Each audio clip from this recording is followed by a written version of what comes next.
start the show then by putting the spotlight on drone manufacturer Garuda Aerospace.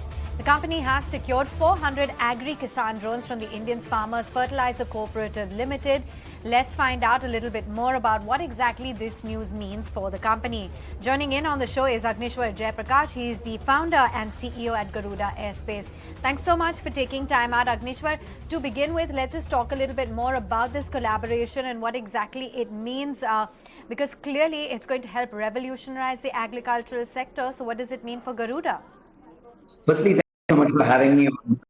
What we managed to do is that ever since the Honorable Prime Minister had launched 100 of our drones in 100 different villages last year, we kickstart the monumental drone yatra, which took our agricultural Kisan drones throughout all 450 to 500 different districts, and where we covered a lot of ground in terms of showcasing the benefits of drones and how they could increase efficiency as well as crop yield by reducing a lot of crop losses, because there is a lot of uniform spray, and we are also creating a lot of employment for youngsters. And the Garuda Kisan drone, which was also endorsed by Mahendra Singh Dhoni, has seen tremendous traction over the last 6 to 8 months.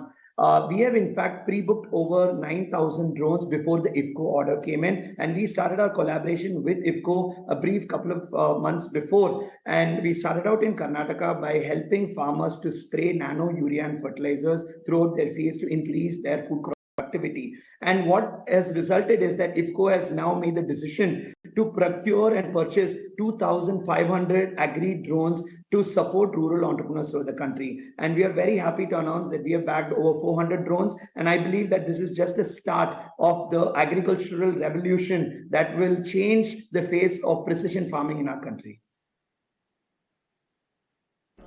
Okay.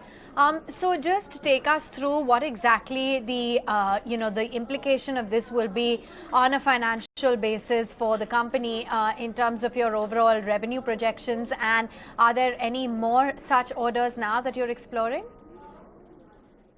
Absolutely, ma'am.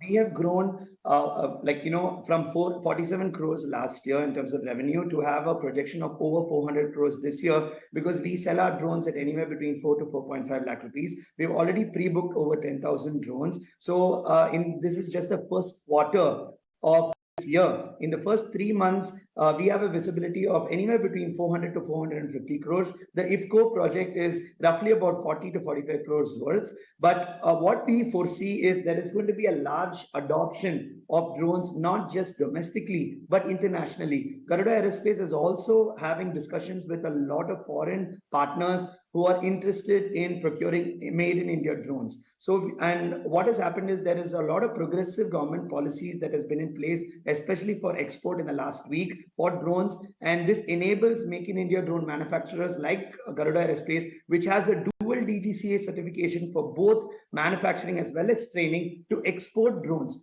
And on top of that, ma'am, what really differentiates Garuda Aerospace to ensure that we are able to realize this order book is we are the first ever drone company to receive the Agri Drone loan as well as the Agri Drone subsidy. So what's the export opportunity looking like then? Because currently I understand that you have about 750 plus clients. Where are those located, and what kind of services is it that you're offering to which cities in the country?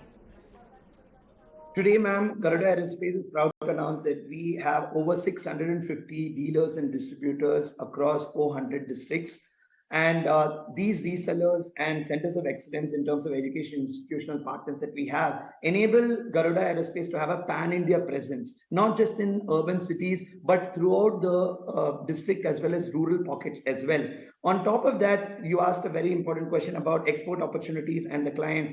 Garuda has always started as a drones as a services company. We equip our drones with probes, sensors, magnetometers, high-powered lasers, sprayers, and cameras to capture data in never before seen ways, which is why we have amassed over 750 clients, most notably like the Vedanta, the Adani Group, the Reliance, and also Survey of India, where we mapped over 7,000 plus villages under the Swamitwa scheme. We worked for the Steel Authority of India, NTPC, etc. And now we are seeing the same sort of demand in foreign countries as well, because Indian drones are far more efficient. They're also from a price standpoint a lot more cost effective, and we also abide by a lot of information security laws. So all of these put together makes Indian drones, and particularly Garuda Aerospace, with the bandwidth that we have and what we have created in terms of credibility, the most reliable drone startup in India today. And looking at an order of over 400 plus crores, we are very poised to generate a lot of revenues in the next few months that will create a runway for a larger Series B round and hopefully reach a potential $1 billion valuation by 2024. By 2024, $1 billion valuation. So what do your valuations currently stand at? Are you looking at any further fundraising? Absolutely, ma'am. Right now, what we have started out is a Series B fundraise with a lot of our investors. We have global investors coming into the drone sector. And primarily, I would like to thank the government of India for a lot of progressive policies, because up till 2020, the drone market was heavily regularized. There were a lot of licenses and permission that you need to get. And the first step that India took from a governmental and regulatory standpoint is to ease and liberalize drone rules. That happened in 2020. In 2021, a like by Elon Musk on our tweet on the solar panel cleaning drones led to a pre-Series A funding round at for about $1 million. And since then, Garuda has raised significant amount of money, and also you're seeing a lot of other companies going IPO. The entire drone sector has received a lot of strategic investments. VCs are getting interested. So what we believe is in a very short amount of time, Garuda will raise anywhere between $50 to $75 million in Series B funding at above $300 to $400 million valuation. Take us through what you're targeting for FY24 revenues and how much selling of drones contributes to your overall revenue pie, what the rest is by, and how many drones you want to sell over the next few months. Absolutely, ma'am. In the first quarter itself, like I told you, we have already pre-booked about 10,000 drones, and these are primarily agricultural drones. Once we launch the Agri Drone by the end of this month, we will have a forecast of at least a minimum of 7,000 to another 10,000 drones. So we're very confident that revenues will surpass anywhere between 400 to 450 crores this year, because the order book suggests that in terms of just agri as well as the drones that we forecast. The agricultural drone services that we have and that we have always been providing over the last 5 years for several clients will continue. We have a lot of government projects that we have backed, and those are long-term 2 to 3 year contracts, which will contribute anywhere between 30 to 50 crores. So we foresee anywhere upwards of 450 crores of revenue, and predominantly 80% of that revenue will be coming from drone sales. I'd also like to point out that Garuda was one of the 14 companies that were shortlisted for the production link incentive that the government had launched. So we will be also benefiting from that scheme starting this year onwards. And because we are a dual DGCA certified drone company, for both manufacturing as well as training, we will have potentially 5 different avenues for revenues. So we have diverse clientele coming in, and since we are a recession-proof, market agnostic, and a unit economic focused business model, we have been profitable for the last 2 years, and profitability and sustainability are at the core of our business model. Okay, fair enough. Just walk us through as well what the outlook is in terms of capitalizing on the steady growth for the entire drone manufacturing sector, because we understand that in India, the drone sector will achieve a turnover of 12 to 15,000 crores by 2026 from the current 80 crore rupees. How do you plan to capitalize on this? I think a lot has to do with the strategic partnerships that we have formulated with the likes of Hindustan Aeronautics Limited as well as Bharat Earthmovers Limited. The partnership with HAL and BEML is very crucial for drone startups and companies like us, because we don't have to invest in a very asset-heavy manufacturing line when we already have several companies. And in fact, we are blessed to have this partnership with HAL and BEML because they have facilities all over the country. Given the fact that earlier there were very tight regulations, the fact that, you hadn't seen enough funding available, with the kind of initiatives that have been taken by the government, are you still seeing some challenges or some roadblocks ahead, and what changes would you like to see? To be very honest, I think the time has come for entrepreneurs as well as companies to take onus and responsibility and start getting to work and action. This sector has to grow, capital has to be made available. And if that has to be done, I believe that there has to be a close coordination, not between the government sectors and industry, but I believe it has to be a census coordination between the banking and financial institutions as well as the industry to figure out very good sustainable models that will keep continuing this amazing growth trend of drones in this country. All right, we're going to leave you on that note. Thanks so much for taking time out and joining in, Agnishwar, with a view on what this order means as well as the sector as a whole. Thank you so much for having me. Well, let's also listen in then to some voices from the two-day Startup Summit, an initiative by G20 that took place. My colleague Sumita Karir caught up with Arjun Marotla, co-founder of HCL, as well as Manmeet Nanda, the joint secretary at DPIIT, and listen in. People have to be in terms of how they do their financial reporting. Poor efficiencies that people have in terms of submitting their reports on time, etc., or giving information about some order that's been cancelled or not delivered, or and that's what causes the problem. That's my view, because I believe most people do want to do the right thing. If someone's trying to do a fraud, then that's a completely different thing. Then you've got to go catch them, and But I think most people, it's just a slip of what they're doing. They just need to tighten that up. It is poor governance, but it's not fraud. And so I think we need to differentiate between the two. So what's been happening in Indian startups as of now, of course not to generalize this issue, that's not the issue with every startup, but the current governance issues, are they going to impact the Indian startup industry in terms of funding, etc.? Industry bodies, NASSCOM or whoever, should actually go in and they should do the forensic audit, if I use that term, and then give that clarification to everyone. Because if it's not fraud, everyone assumes when they see these reports that someone's doing hera at the back of this whole thing, which may not be true, probably not true. So they should go in and do that audit and give that clarification. Well, right now AI is the fashion of the day. I think there's an overreaction to AI. Partly, a lot of people are thinking jobs will go away. I don't think that's true. When we started with computers, there was this big hue and cry about computers taking away jobs. Now you can see 20, 30, 40 years later that there are more jobs created by computers than they've taken away. So I really think the same thing is going to happen with AI. Hasn't the government always been batting for this right from the very beginning? With the fact that right from 2016 we've asked the ecosystem to grow and nurture on their own.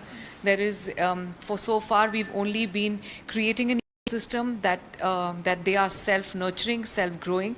We've only provided about, say, 57, 56 regulatory reforms for furthering their growth. The entire ecosystem is actually running and growing on their own.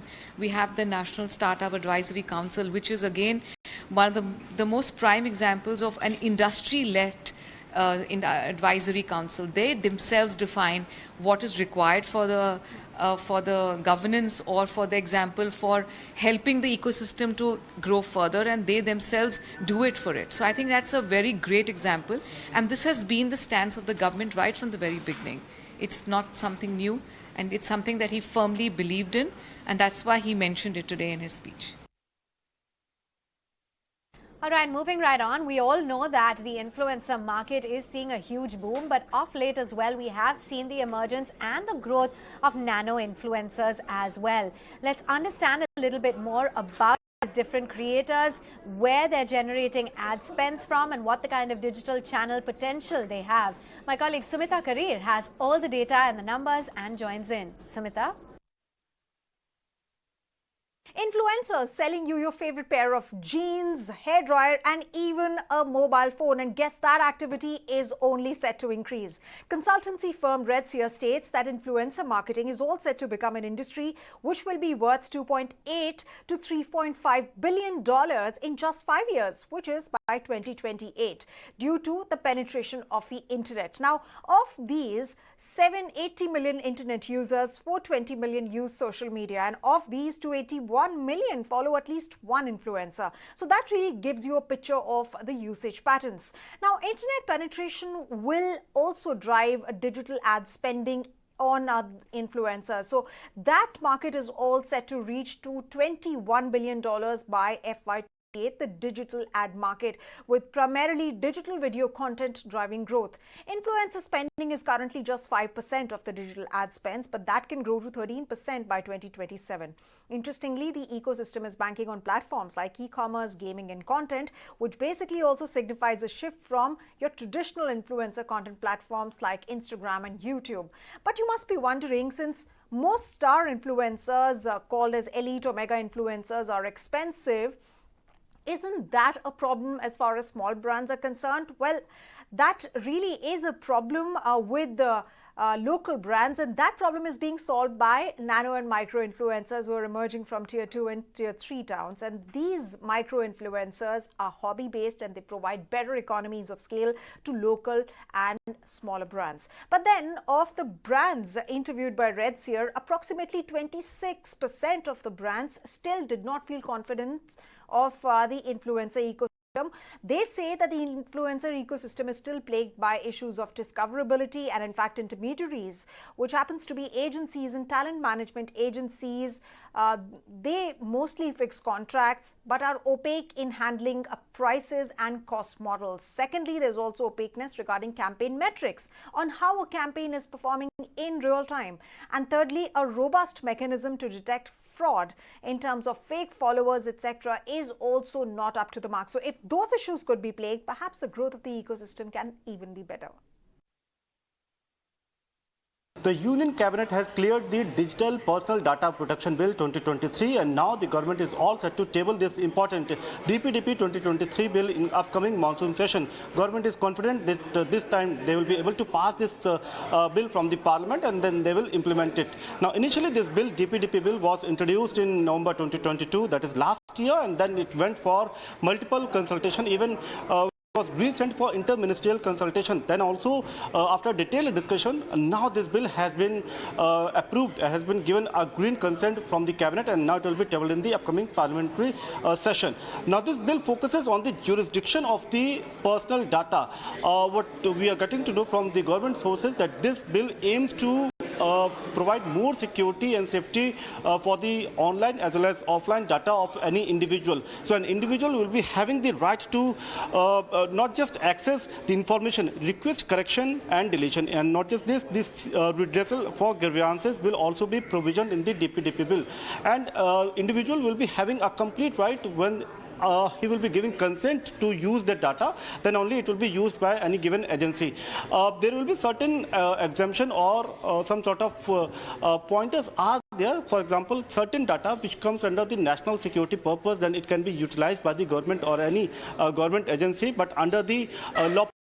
So these sort of exemptions are there, but largely individual consent is required to process the data. Moreover, when the purpose is solved, then that particular data will be erased, will be deleted from the records. So the whole intention is to secure the personal data and not to misuse it, and to maintain that there is a full compliance of this DPDP bill. A digital data board will also be set up by the government. So this DPDP bill has been cleared by the cabinet, and now it is all set to be tabled in the upcoming monsoon session.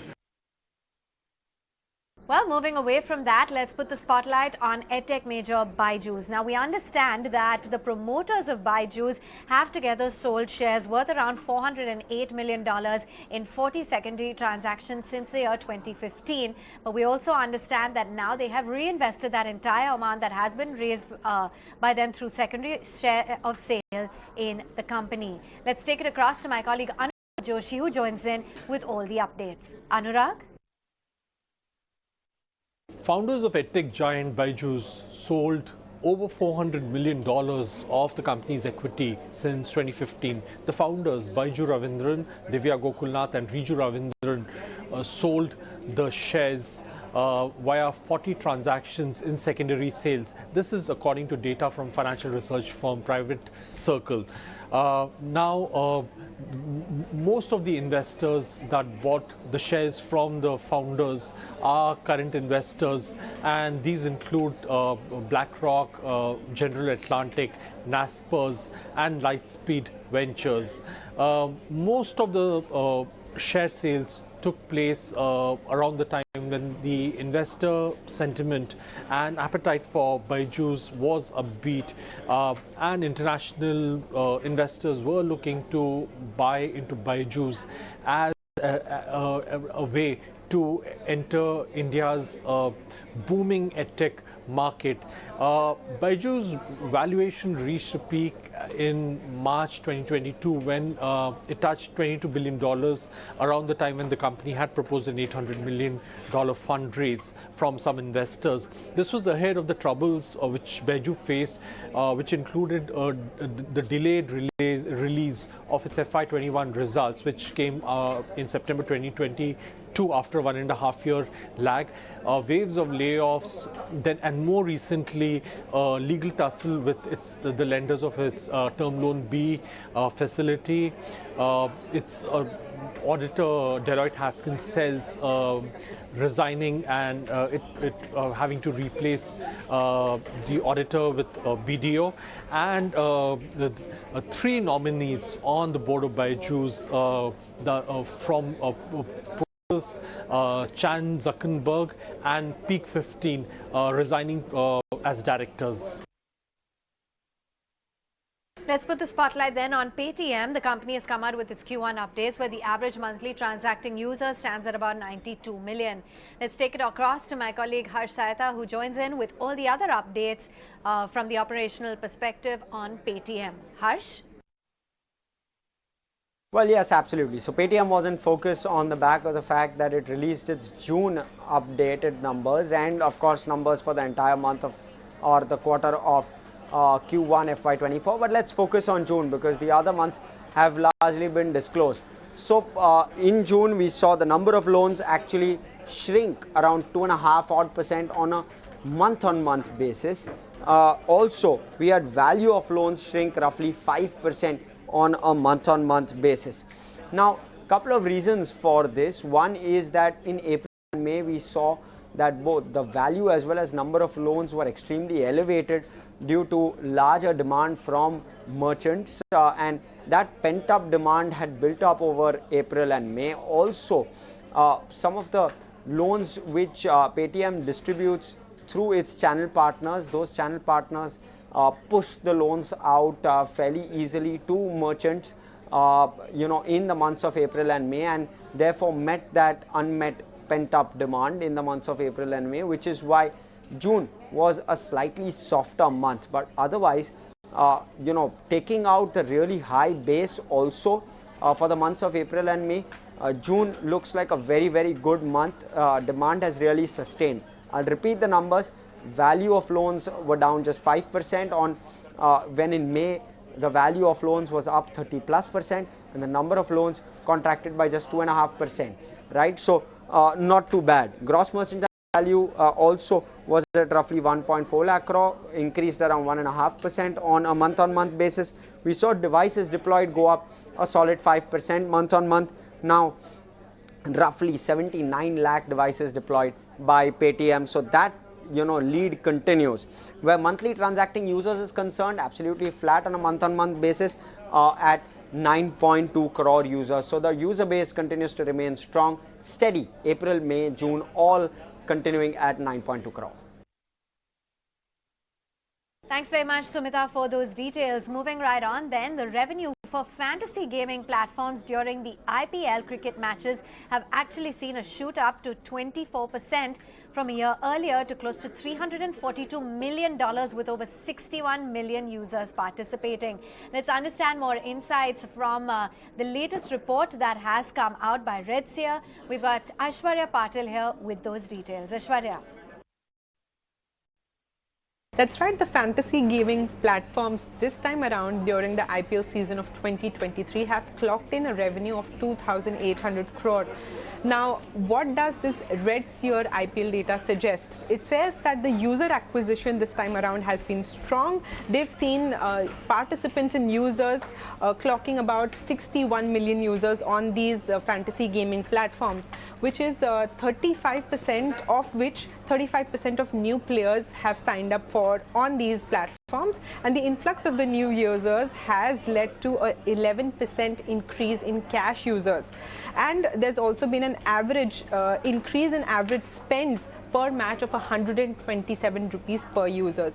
Now, of course, these fantasy gaming platforms have cashed in during the cricket season. How much? Well, a 24% bump up from the previous year to 2,800 crore from 2,050 crore in IPL season 2022.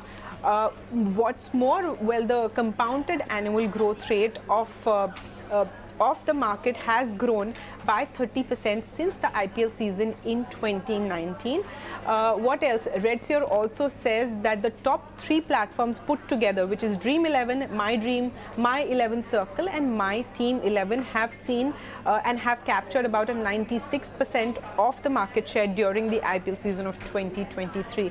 And lastly, the platforms have seen an average revenue per user of 458 rupees during the IPL season of 2023. Now, that's all we know about the IPL season.